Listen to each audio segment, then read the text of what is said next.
The Japanese bubble economy, which began in 1986 and ended in 1991, holds a special place in history for me.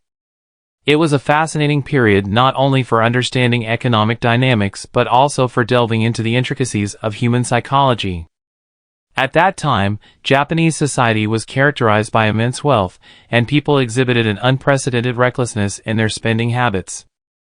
The Coca-Cola advertisement of 1987 perfectly encapsulated the vibrant atmosphere of Japan at the time, with people adorned in fashionable clothing, beaming with pride and joy.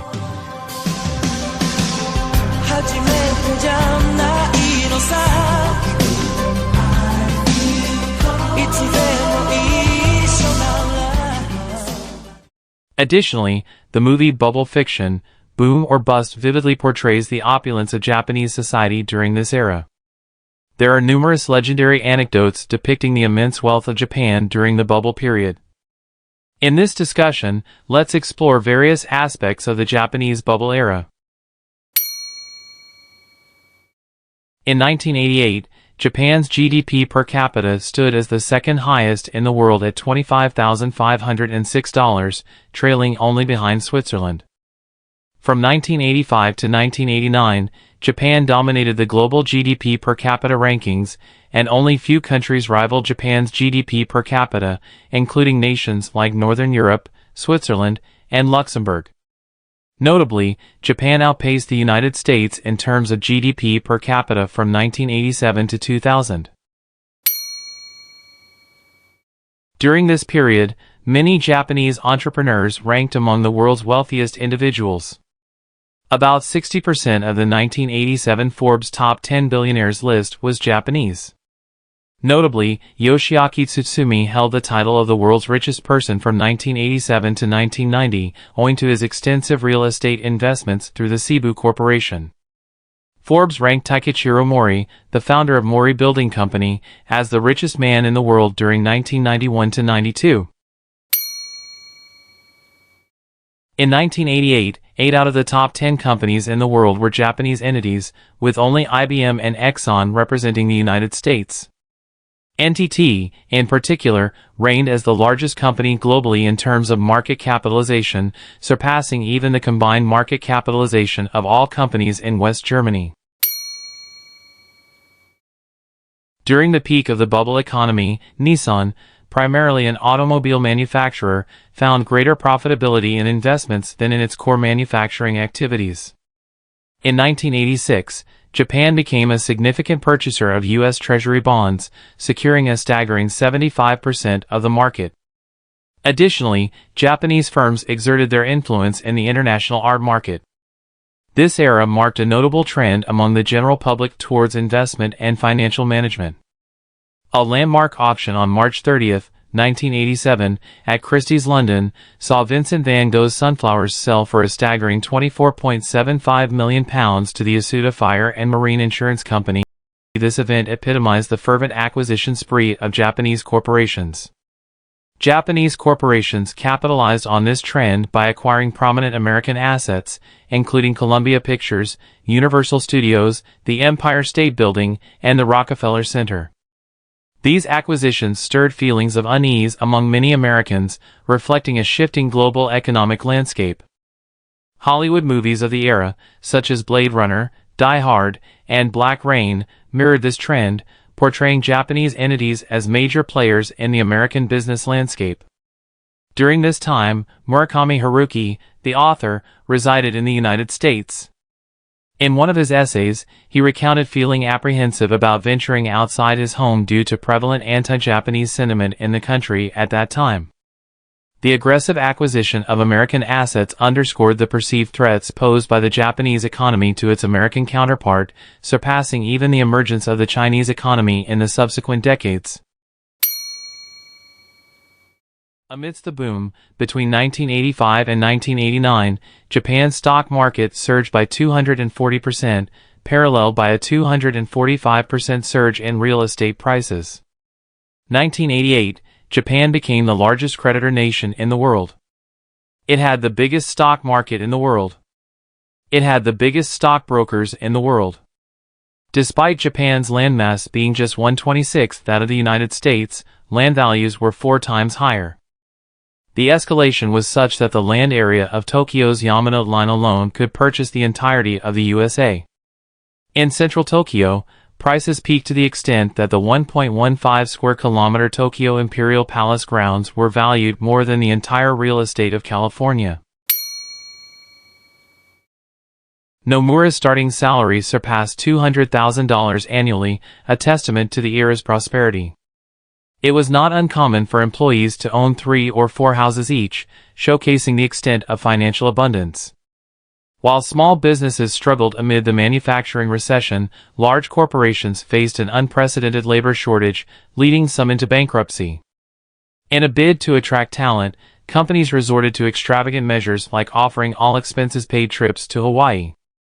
These trips served a dual purpose, as individuals abroad were restricted from seeking job opportunities elsewhere. This scarcity of labor contributed to the rise of the freeter trend, characterized by a romanticized notion of flexible employment. Some individuals even attended interviews solely to cover transportation costs. By attending a single interview, you could pocket anywhere from $300 to $500. The extravagant lifestyle of the bubble era engulfed not only corporations and the wealthy but also the general public. Speculative buying, fueled by abundant funds, targeted investments by ordinary investors in NTT stocks following their public offering. Demand for sports cars surged dramatically, with Japanese models like the Supra, NSX, Skyline GTR, RX-7, and Mitsubishi GTO meeting the demand. Foreign brands such as Ferrari, Rolls-Royce, Bentley, and Porsche also gained popularity, especially models like the Testarossa and 911. Limited production flagship models like the F40 and 959 reportedly sold rapidly. The demand for artwork and antiques, like paintings by Gogh and Renoir auctioned off by Sotheby's, soared. Luxury brands like Rolex and Chanel became increasingly popular, even among college students.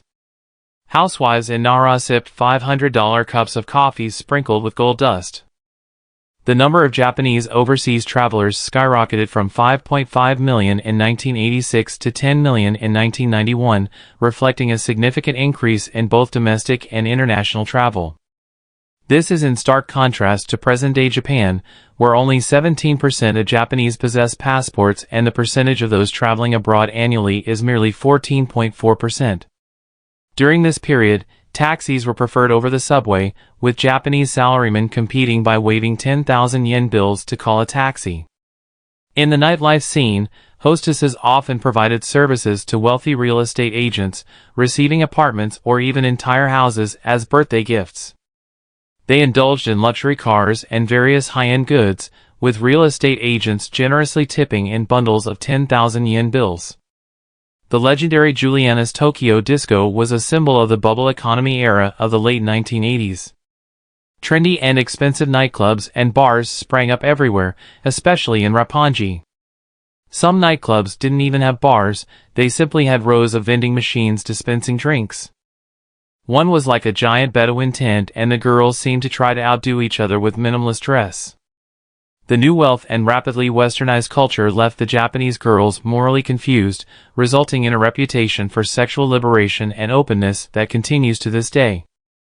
The bubble economy era was characterized by a passionate embrace of Beethoven's Symphony No. 9, with lavish performances featuring thousands of choir members in venues across Japan. Cover versions of Die Freude in Japanese and German also emerged, underscoring the profound influence of Symphony No. 9 on Japanese culture. During the bubble era, various regions saw the establishment of theme parks, museums, and entertainment facilities. However, following the burst of the bubble, many of these ambitious endeavors encountered financial difficulties and were either demolished or left abandoned. In places like Funabashi, the ambitious creation of the world's largest indoor ski resort, SAWS, took shape, while Miyazaki Prefecture boasted the Sagaya Ocean Dome, once renowned as the world's largest water park. Nagasaki's Hughes 10 Bosch also emerged as part of this trend, accompanied by the proliferation of theme parks and museums in various regional cities. Notably, the success of Tokyo Disneyland, which debuted in the early 1980s, further fueled this trend. In rural areas, numerous unnecessary civil engineering projects were undertaken merely for ostentation. Examples include the construction of multiple bridges in a small island village with around 100 inhabitants, or the building of highways leading to villages with as few as 60 residents. Often, these projects were driven by collusion between the ruling party, construction companies, and local authorities aimed at showcasing development. However, they resulted in financial strain after the bubble burst, leading many to be dismantled or abandoned. Consequently, construction companies faced bankruptcy, and local governments that championed these initiatives suffered significant financial setbacks. Reflecting on the 1980s, Japan's infrastructure development during this period has left a lasting imprint. However, consumer prices and employee wages have remained relatively consistent over the past 30 years. In many ways, the Japanese economy has stagnated since the burst of the bubble in 1991. There's an analysis suggesting that the perception of Japanese companies as pioneers in producing unique and unconventional products was influenced by the bubble economy. With surplus funds from investments in the technology sector, companies ventured into creating eccentric products and experiences. This included bizarre and attention-grabbing broadcasts, vending machines selling unusual items like panties, establishments such as hedgehog cafes and sleep cafes, as well as maid cafes, friend rental services, capsule hotels, gyro culture, and host culture. These initiatives were partly fueled by the Furusato Nozei project under the Takeshita Noboru administration, which allocated $1 million to each of the 3,000 local governments to showcase their distinctiveness and compete with one another. However, many of these products and ventures, although extravagant at the time, were later dismissed as frivolous. For instance, in Hokkaido, bathrooms with marble floors and pianos were installed, while Aomori created a spectacle that illuminated every time a train arrived, mimicking the Statue of Liberty in New York. Yamagata boasted the creation of Japan's largest pot for cooking traditional Japanese food. Tabayama introduced the longest sliding amusement ride in Japan, while Nakatosa in Kochi Prefecture produced a goldfish sculpture crafted entirely from pure gold using funds given for regional development in the 1980s. In Oyabe, a small city in Toyama Prefecture, the entire city was adorned in a fairy tale style, with middle school buildings and civic centers designed to resemble theme parks. Although plans for these ventures were initiated before the bubble economy surged, the affluence brought by the bubble era hastened their realization. However, as the population declined and buildings aged, the lack of maintenance funding led to these fairy tale structures from the bubble era falling into disrepair. The Japanese populace was steeped in hubris during this era. Japan's business model, renowned for its meticulous approach to manufacturing and the production of high-quality goods, was widely hailed as exemplary even by American scholars. Ezra Vogel, a Harvard professor, cemented this sentiment with his 1979 book Japan as Number One, which became a mantra of sorts in 1980s Japan. Additionally, the publication of The Japan That Can Say No in 1989, co-authored by Sony founder Akio Morita and Japanese politician Shintaro Ishihara, further bolstered this national pride.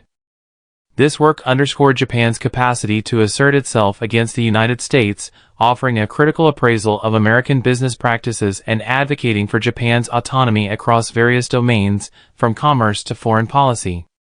However, akin to the ephemeral nature of a bubble economy, these perceptions were fleeting illusions, reminiscent of the transient enchantment portrayed in Shakespeare's renowned play, A Midsummer Night's Dream. The collapse of the Japanese asset price bubble played a pivotal role in what has become known as the Lost Decade. Only in 2018 did Japan witness a modest 0.1% increase in average nationwide land prices compared to the previous year, marking a notable shift. The Japanese economic downturn serves as a cautionary tale, illustrating the peril of arrogance fueled by wealth and influence, and the fragility of prosperity built on shaky foundations. It underscores the fleeting nature of hedonism and highlights the enduring significance of life's genuine values, such as human connections and diligent effort, which transcend mere monetary wealth.